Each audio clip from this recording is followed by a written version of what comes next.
Hi friends Pankaj नलभागத்தில் இன்னைக்கு ஒரு சூப்பரான லஞ்ச் பாக்ஸ் ரெசிபி பார்க்க போறோம். ஃபர்ஸ்ட் டைம் சேனல் பார்க்கறவங்க மறக்காம சேனலை சப்ஸ்கிரைப் பண்ணிக்கங்க. இங்க நான் தேவையான காய்கள் எல்லாத்தையும் கட் பண்ணி வச்சிருக்கேன். ஒரு கடாய் எடுத்துக்கலாம். இதுல நம்ம தேவையான அளவு எண்ணெய் விட்டுக்கலாம். நல்லெண்ணெயா இருந்தா பெட்டரா இருக்கும்.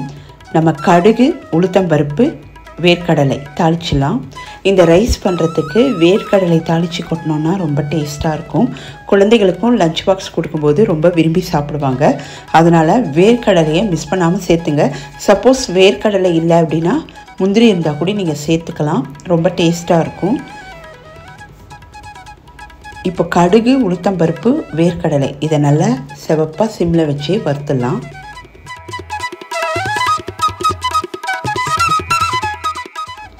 காரத்திற்கு இங்கே ஒரே ஒரு மிளகாய் சேர்த்துருக்கேன்.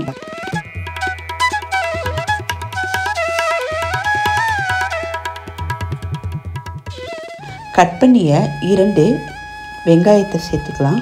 நீல வாக்கில் கட் பண்ணி வச்சுருந்தேன். வெங்காயம் நல்லா வதங்கட்டும். வெங்காயத்துக்கு தேவையான உப்பு சேர்த்துக்கலாம்.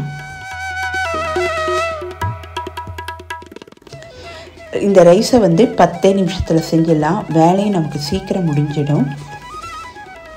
குழந்தைகளுக்கு காய்களோட ரைஸ் கொடுத்த திருப்தியும் நமக்கு கிடைக்கும்.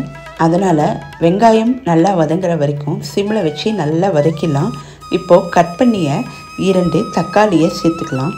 தக்காளியை நீங்கள் மிக்சியில் அரைச்சி விட்டாலும் டேஸ்ட் நல்லாயிருக்கும்.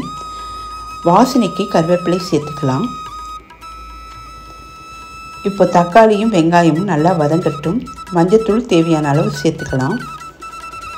சேர்த்துட்டு நல்லா வதக்கிடலாம்.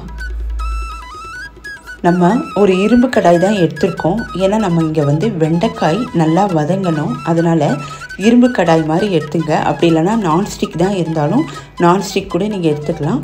கட் பண்ணிய வெண்டைக்காவை இதில் சேர்த்துடலாம். இங்கே நம்ம எந்த தண்ணியும் சேர்க்க போகிறதில்ல. வெண்டைக்காய் அந்த ஆயிலே நல்லா ஃப்ரை ஆகணும். அதனால் நல்லா மிக்ஸ் பண்ணிவிட்டு ஒரு மூடி போட்டு விட்டுடலாம். ஒரு 10 நிமிஷத்தில் நல்லா வெண்டைக்காயெல்லாம் வதங்கி நமக்கு சூப்பராக ரெடி ஆகிருக்கும். வெண்டைக்காய் நல்லா வெந்திருக்கு. இப்போ நம்ம ஓப்பன்லேயே வச்சிடலாம். வெண்டைக்காய் நல்லா ஃப்ரை ஆகட்டும். நம்ம 3 நிமிஷம் ஓப்பனில் வச்சிடலாம். இந்த இடத்துல நான் அடுப்பை ஆஃப் பண்ணிவிட்டு ஆற வைத்த சாதத்தை சேர்த்துக்கிறேன். இங்கே நான் 1 கப்பு சாதத்தை ஆற வச்சு வச்சுருந்தேன். இப்போ சேர்த்துக்கலாம். சேர்த்துட்டு நல்லா மிக்ஸ் பண்ணிடலாம். நம்ம இங்கே ஒரு குழம்பு மிளகாய் தூள் தான் சேர்க்க போகிறோம்.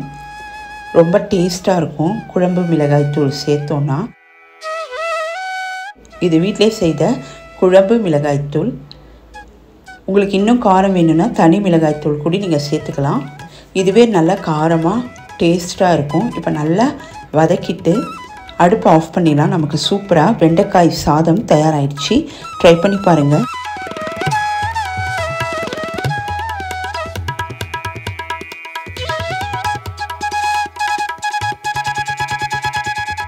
இந்த வீடியோவை லைக் பண்ணுங்கள்.